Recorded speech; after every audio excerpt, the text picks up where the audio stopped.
Hello hi नमस्कार समस्त को वेलकम समस्त गोटे नुआ एंड फ्रेश वीडियो तो आज वीडियोटा टी इंपोर्टाट वीडियो हवा को जाऊँगी ठीक अच्छे कौ मानी जो मैंने आमर आगे ओटीटी एग्जाम को आप अपेयर करेंगे ओटीटी एग्जाम आपे आपणकर जून मसरे ओटीटी एग्जाम आसूची ठीक अच्छे फ्रेश ओटीटी समस्त जानते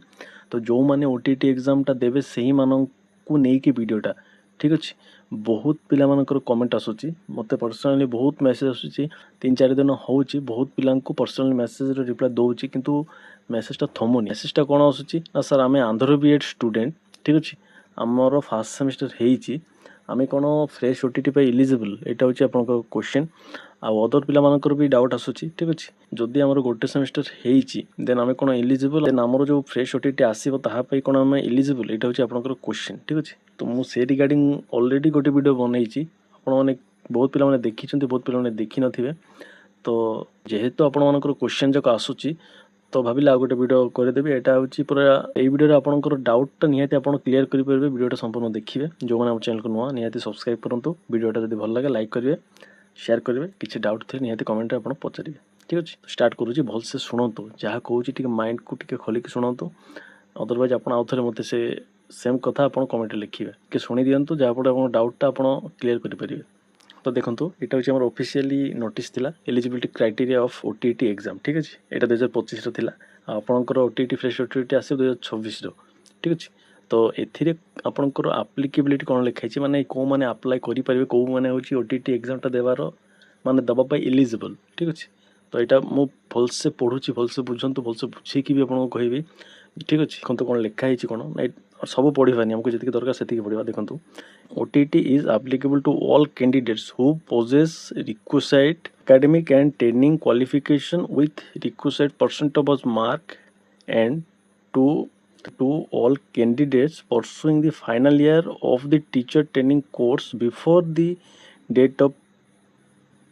publication of advertisement for conducting OTT who aspire to become teachers for class 1 to 8 in the school of the state government ठीक अच्छे एथिरे कौन लिखाई आमको से ही दरकार देखो मुझे आपको हाइलाइट करुँच कौटू पढ़े यू आपड़ी खाली पढ़ते है भर जहाँ अच्छे ताकि पढ़ी दिंतु आपण सब बुझीपारे ए कौन लिखाई आपको बुझाऊँगी जदि आपण मैंने गोटे टीचर हवा चाहूँगी प्रथम रु अष्टम भितर ठीक अच्छे तो आपण मानक ओटीटी क्वालिफाई करवाटा मोस्ट इम्पोर्टाट निहाती दरकार ठीक अच्छे प्रथम रु षष्ठ जाए आप ओटीटी पेपर 1 एंड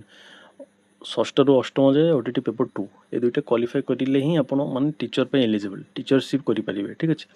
तो टीचरशिप आप ओटीटी दरकार किंतु ओटीटी ओटीटी भी एलिजिबिलिटी क्राइटेरिया अच्छे कि नहीं तो कौन रही क्राइटेरिया कौन रही क्राइटेरिया देखो आपण मैंने जदि फर्स्ट आपण मैंने जदि बीएड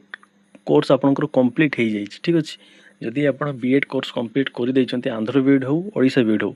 तो आपण मैंने ओटीटी पेपर 2 पे एलिजिबल ठीक अच्छे जो मानकर बीएड होती आपड़ ओटीटी पेपर 1 पेपर 2 पे एलिजिबल ठीक अच्छे एंड जो मानकर सीटी कंप्लीट हो जाए आपण मैंने ओटीटी पेपर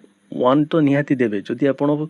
+3 सहित सीटी करिसेंती देन आपण मैंने ओटीटी पेपर 2 को भी दे पारिबे बुझीगला आपण मैंने जदि सीटी सहित +3 आपंकर अच्छी देन आप ओटीटी पेपर 1 ओटीटी पेपर 2 बहुत आपड़ दे पारिबे एंड जदि आपण मानकर ओनली +2 अच्छी देन आपण मैंने पेपर 1 दे पारिबे ठीक अच्छे सीटी पिला मानकर माने जो मानकर सीटी अच्छी से माने बहुत पेपर दे पारिबे किंतु +3 थिबा दरकार बहुत पेपर पे आ जदि आपनकर +2 अच्छी देन आपण माने पेपर 1 दे पारिबे एंड जो मानकर सीटी सहित +3 अच्छी से माने निहाती दुईटा पेपर दे पारिबे एतिके क्लियर हला देन एबे कथा बा आंध्र बीएड पिला मानकर आंध्र बीएड पिला माने 2025-27 जो माने एडमिशन नेई छंती सही मानकर माने स्पेशली आपनकर डाउट आसुची जे सर आमे कोन ओटीटी पेपर दे पारिबो आपण माने एते वीडियो देखुचंती हेले भी आपण माने बुझी पारु नांती देखो आपण मैंने ओटीटी जदि जून रे आसे आपण मैंने दे पारिबे केमिति दे पारिबे ना आपणकर फर्स्ट सेमिस्टर हो जाइए जून सुधा आपणकर सेकंड सेमिस्टर रो भी माने पॉसिबिलिटी अच्छी हो जिवो जदि हो जाउची देन आपण मैंने निहाती एलिजिबल जदि सेकंड सेमिस्टर होउची आ जदि होउनी देन आपण मैंने एलिजिबल नहंती काहे के एलिजिबल नहंती ना एथिरे आपण मैंने देखिचंती ना कोन लिखाइची फाइनल ईयर स्टूडेंट हेइथिबा दरकार तो बीएड हूँ 2 वर्ष मैंने आप सेकेंड सेमिस्टर कंप्लीट जदि कर जाउछंती देन आपण मैंने सेकेंड ईयर उठिबे तो 2 वर्ष मैंने आप फास्ट ईयर थिले आपण मैंने सेटा फास्ट ईयर होची ना तो एलिजिबल कौन सी मतरे आपण मैंने नुहंती ଯଦି ଏକ୍ଜାମ୍ ଦେଉଛନ୍ତି ଆଉ ଆପଣ କ୍ୱାଲିଫାଏ ବି କରି ଯାଉଛନ୍ତି ତ ଆପଣ ଆଜ୍ ଏକ୍ସପିରିଏନ୍ସ ପାଇଁ ସେଇଟାକୁ ରଖିବେ। କୌଣସି ଡିଭି ଟାଇମ୍ରେ ଯଦି ସେଇଟା ଦେଉଛନ୍ତି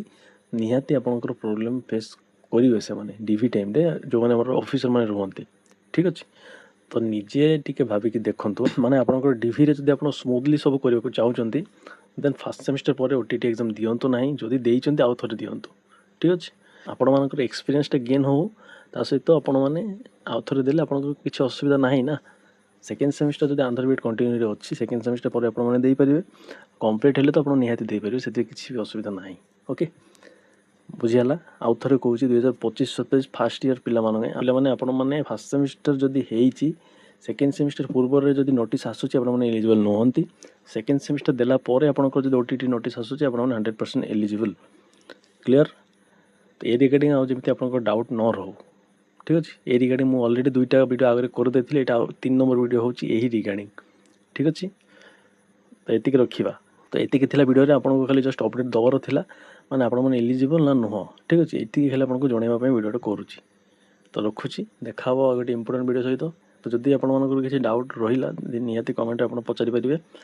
ତ ସମସ୍ତେ ଭଲ ରହିବେ, ସମସ୍ତଙ୍କୁ ଭଲ କରିବେ, ଯାହାଫଳରେ ଆପଣଙ୍କ ସହିତ ନିହାତି ଭଲ ହେବ। ଆଉ ଭିଡ଼ିଓଟାକୁ ନିହାତି ଲାଇକ୍ କରିକି ଯିବେ। ଚ୍ୟାନେଲକୁ ସବସ୍କ୍ରାଇବ୍ ନ କରିଲେ ନିହାତି ସବସ୍କ୍ରାଇବ୍ କରିକି ଯାଆନ୍ତୁ। ରଖୁଛି, ଧନ୍ୟବାଦ।